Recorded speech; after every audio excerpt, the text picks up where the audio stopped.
Vamos a empezar una entrevista con Gabriel Bentasgal. Él es periodista, escritor, especialista en temas de Medio Oriente.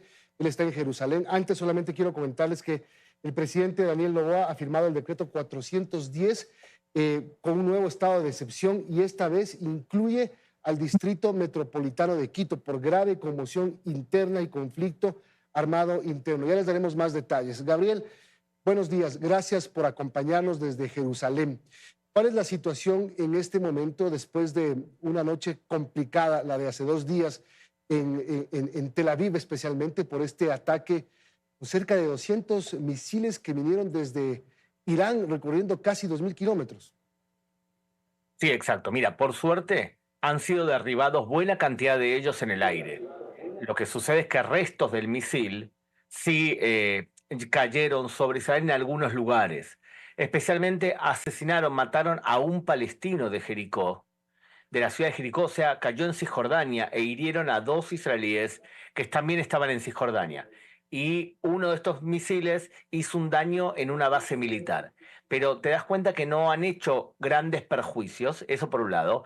Y por otro lado, estamos en la fiesta de Año Nuevo, por lo tanto, ahora se mantiene cierta calma aquí. No ves grandes movimientos. Ahora, 180 misiles y no causan afectación. Fueron mal calculados los sistemas de defensa israelíes, porque no solamente es el llamado domo de hierro, hay otros sistemas, lograron ser casi 100% efectivos. Y se acercan al 90-95% de efectividad, porque al fin y al cabo para un sistema antimisilístico como Flecha 2, Flecha 3, que son para derribar misiles de largo alcance, tener 12 a 14 minutos para poder calcular la trayectoria es un tiempo prudencial, que es diferente a cúpula de hierro, que a veces en 15 segundos tiene que calcular el trayecto de un cohete disparado, por ejemplo, de la Franja de Gaza. ¿Cómo está enfrentando, digamos, la capacidad militar que tiene Israel? ¿Le es suficiente? ¿Le alcanza para enfrentar 4 frentes de escalada de bombardeos al mismo tiempo? Bueno, por lo visto lo que ha optado el gobierno y el ejército es hacerlo de forma escalonada, porque lo que nosotros tenemos es una especie de pulpo, donde la cabeza del pulpo es Irán y los brazos del pulpo son Hezbollah, Hamas. Y lo que ha hecho Israel fue intentar primero debilitar, destruir a Hamas en la Franja de Gaza. Ahora están avanzados los procedimientos contra Hezbollah, pero debido a ese hecho que Israel logró varios éxitos militares contra estos grupos, es que Irán necesitaba demostrar que no eran cobardes y dispararon lo que dispararon. Creo yo que las próximas horas o días vas a ver una respuesta contundente de Israel contra Irán, directamente a la cabeza del pulpo. Va a haber entonces un bombardeo militar, una respuesta militar israelí, como lo acordó ayer el gobierno del primer ministro Netanyahu, de respuesta fuerte a Irán. Yo creo que sí, y te sugiero que veamos 3 escenarios posibles, que pueden ser los 3 escenarios, a la vez. El primero, un ataque israelí contra las instalaciones nucleares de Irán. Lo segundo, un ataque contra la producción de petróleo que dañe una débil economía como la que tiene Irán. Y lo tercero es atacar símbolos de gobierno para humillar a Irán, que podría ser, por ejemplo, un ataque al Parlamento. Ten en cuenta que la superioridad militar israelí contra Irán es real. Yo no creo que Irán tenga la capacidad para poder evitar un ataque contundente de Israel si es que Israel decide seguir adelante con sus amenazas. Gabriel, en el primer escenario, el de atacar infraestructura nuclear iraní, el presidente de los Estados Unidos, Joe Biden, fue contundente el día de ayer. Dijo, la respuesta es no, si es que Estados Unidos apoya un eventual ataque a instalaciones nucleares. ¿Cuánto pesa la negativa de Biden sobre este tema? También Estados Unidos dijo que Israel no tenía que entrar en Rafah, en el sur de la Franja de Gaza. Israel lo hizo. También sugirió a Estados Unidos no entrar al Líbano, e Israel eliminó a Hassan Nasrallah, el líder de Hezbollah. Yo creo que mi lectura es que el gobierno actual de Israel entiende que en época de elecciones en Estados Unidos el poder de Joe Biden y la fuerza e influencia es menor. Creo también que Estados Unidos está ayudando a Israel con arsenal bélico. No va a combatir quizás directamente junto al Estado de Israel, pero sí lo está ayudando de forma bastante efectiva, porque tú no puedes sostener 1.500 ataques por día que está haciendo Israel en el Líbano si no tienes detrás un Estado como Estados Unidos que te provee de las bombas, de las armas que necesitas para poder hacerlo. Ya que hablamos de la política internacional, Gabriel, la posición de las Naciones Unidas y sobre todo de su secretario general, que ha merecido el repudio de parte del gobierno israelí. ¿Dónde ubicamos al secretario Antonio Guterres? La ONU es un reflejo de los países que la componen. O sea, tenemos 193 países, de los cuales buena parte de ellos no son democráticos, son dictatoriales y algunos son, por ejemplo, islamofascistas. El presidente de la ONU y también los políticos que quieren recibir algún cargo público dentro del sistema de la ONU tienen que hacer buena letra. Entonces, Antonio Guterres se ha alineado a estos países, que es una suma de países del tercer mundo con países dictatoriales, con 55 países musulmanes, en donde el secretario general ha obviado condenar a Irán por los ataques que hicieron ya 2 veces contra civiles israelíes, ha obviado condenar el abuso y la violación de mujeres. Entonces, el secretario general se ha alineado a una forma de actuar que para mi gusto lo sitúa entre los peores en la historia de la ONU, provocando que la ONU tenga nulo peso, quizás en el mundo y seguro en el Medio Oriente, y que él, Antonio Gutiérrez, se haya merecido justamente ser declarado persona non grata por un país que evidentemente tiene mayores valores morales que lo que ha demostrado el secretario general de la ONU. Gabriel, hablemos un momento de qué pasa en el Medio Oriente, en los países que no están en los frentes abiertos. Qatar, por ejemplo, sigue enviando dinero, recursos para financiar a Hamas.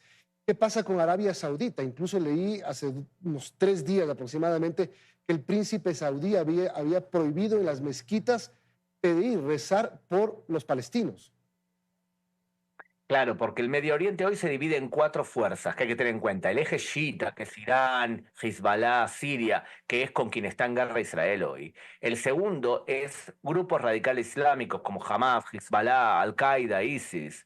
El tercero son países que son muy radicales teológicamente, pero que no hacen terrorismo de forma directa, sino que lo financian y lo difunden, como Turquía y Qatar. Turquía es con Erdogan, es un gran promotor del yihadismo, le ha dado a Hamas, por ejemplo, pasaporte de ciudadanía turca para que trabajen libremente. El dinero de Ismail Haniyeh, el líder de Hamas, que fue eliminado en Teherán, estaba en Turquía. Y Qatar, que tiene la televisión yihadista más famosa del mundo, que es Al Jazeera. Nosotros, como humanidad, le dimos a un país yihadista como Qatar la posibilidad de organizar un mundial. Evidentemente estamos confundidos en algunas cosas de qué es lo que está bien y qué es lo que está mal. Entonces, tenemos 3 grupos: los chiitas, eh, los hermanos musulmanes, Qatar y Turquía, y los grupos radicales islámicos. Pero hay un cuarto grupo, y este grupo son los países sunitas no radicales, entre ellos Arabia Saudita. Estos países sunitas entienden 2 cosas fundamentales. La primera: Irán es un peligro para todo el Medio Oriente. Y lo segundo es que vivimos en días post-petrolero y por lo tanto es importante renovar y diversificar su economía. Es por eso que Arabia Saudita va a firmar una paz con Israel cuando termine esto, y va a hacerlo antes del 7 de octubre, y son estos países sunitas que están deseosos que Israel ataque a Irán cuanto antes. ¿Cuán debilitados están, Gabriel, los grupos Hezbollah y Hamas después de que en julio Israel dio de baja a Ismail Haniyeh, el líder de Hamas, y hace pocos días a Hassan Nasrallah, el líder de Hezbollah? Bueno, los dos van en proceso a debilitarse mucho más, ¿está bien? Pero es complicado porque la verdad es que todavía jamás gobierna la Franja de Gaza. Si yo te digo, por ejemplo, que los 4 objetivos han sido liberar a los 101 rehenes que tiene Hamas, ¿lo ha logrado Israel? No. ¿Ha logrado debilitar su capacidad militar? Sí. ¿Ha logrado evitar que sigan gobernando la Franja de Gaza? Todavía no. Y por último, ¿ha logrado debilitar que sigan armándose o que puedan reconstruirse? La verdad es que no. O sea que te darás cuenta que todavía no está hecho el trabajo en la Franja de Gaza para evitar que siga siendo gobernado por Hamas. Eso por un lado. Y por otro lado, fíjate, lo mismo, el mismo ejercicio te lo hago en el Líbano con Hezbollah. Israel ha debilitado la dirigencia política y militar de Hezbollah totalmente. ¿Ha debilitado la producción de drogas que hace que Hezbollah tenga dinero? No. ¿Ha debilitado los túneles por el cual pensaban penetrar Israel? No, y por eso están entrando por tierra para hacerlo. Y por último, ¿tienen todavía misiles exactos para lanzar contra Israel? Sí, quizás el 50% de lo que tenía. O sea, en resumen, sí, ambos dos se han debilitado mucho, pero todavía el trabajo resta y por lo tanto yo creo que esta guerra va a durar varios meses más. Una pregunta final, Gabriel. Todo tiene que ver o todo coincide con ciertas fechas. Estamos a días del 7 de octubre para que se cumpla un año de la invasión de Hamas a Israel y de lo que desencadenó una escalada en la crisis, pero también tiene que ver con el Yom Kippur. Hace 50 años, 1967, pasaba lo de la guerra del Yom Kippur. Es una fecha muy especial para israelí, el día de la expiación, donde hay ayunos, donde el pueblo israelí está preocupado de otras cosas y a lo mejor se concentra mucho en lo que pasa en su sociedad. ¿Tiene que ver lo que pasa hoy también con un tema de fechas? Lo que pasa es que en el Medio Oriente hay muchísimas fechas como excusas para atacar a alguien. Entonces, yo no creo que primero se decide hacer el evento bélico, se decide atacar y después se reviste esa fecha para explicar que fue en venganza de algo o como respuesta a algo. Yo creo que el orden correcto es primero decido atacar y hacer una acción bélica contra otro y después le busco la excusa. ¿El frente abierto en Israel es sostenible económicamente? Estos cuatro frentes, no es la primera vez que Israel tiene frentes abiertos. Ya pasó alguna vez desde los altos del Golán cómo Israel enfrentaba a sus vecinos. Es decir, no es la primera vez que Israel tiene simultáneos frentes militares abiertos. ¿Es sostenible ahora? Sí, es verdad, en el pasado Israel tenía una política de hacer guerras muy cortas, 6 días, máximo 2 semanas en ¿Mm? la guerra de Yom Kippur en el 73. O sea, la política estratégica de Israel era que las guerras sean cortas porque no tenía Israel la profundidad territorial para poder aguantar un ataque y además tampoco la capacidad económica para poder hacerlo. Creo yo que en este momento Israel tiene más capacidad económica, incluso más capacidad que Irán. Ten en cuenta que Israel tiene en este momento reservas por valor de 200.000 millones de dólares y tiene un ingreso anual promedio del ciudadano israelí de 56.000 dólares. Significa, tenemos cierta capacidad económica, dice el gobierno, para aguantar más tiempo una guerra. Y además, debido a que este país es bastante tecnológico, mucha gente sigue trabajando en sus proyectos desde sus casas. Entonces yo creo que puede sostener una guerra con mayor durabilidad de lo que en el pasado. Evidentemente esto daña la economía israelí. Gabriel, gracias por acompañarnos desde Jerusalén. Gabriel Ventasgal, él es periodista especializado en temas de Medio Oriente, además de escritor. Gracias y buen día. Buen día, gracias a ustedes. Son las 7:58, vamos a terminar recordándoles que el presidente de la República, Daniel Noboa, ha firmado el decreto 410. Lo tenemos en pantalla, el texto de 50 páginas, en el que razona y justifica nuevamente un decreto de 60 días, en el que ahora, Liz y amigos, incluye al Distrito Metropolitano de Quito. Sí, un estado de excepción, dice, por grave conmoción interna, como dices, se agrega Quito. Además, un toque de queda, restricción de libertad de tránsito de 10 de la noche a 5 de la mañana en algunos cantones de las provincias de Guayas, Los Ríos, Orellana y en Camilo Pozo Enríquez de la Suay. En Guayas, precisar que esta restricción de libertad de tránsito será en Durán, Balao y Tenguel. Repetimos, de 10 de la noche a 5 de la mañana. El toque de queda no incluye a Quito, según el decreto ejecutivo, y además dispone la movilización nuevamente de policía y fuerzas armadas. Y un tema que es importante, se suspende la inviolabilidad de domicilio. Ya les daremos más detalles y seguramente alguna autoridad de gobierno se pronunciará para que nos explique por qué Quito está incluido en este decreto 410 de nuevo estado de excepción. Terminamos. Nos vamos de este espacio, por allá vienen las noticias de la comunidad. Que tengan un buen día. Buen día.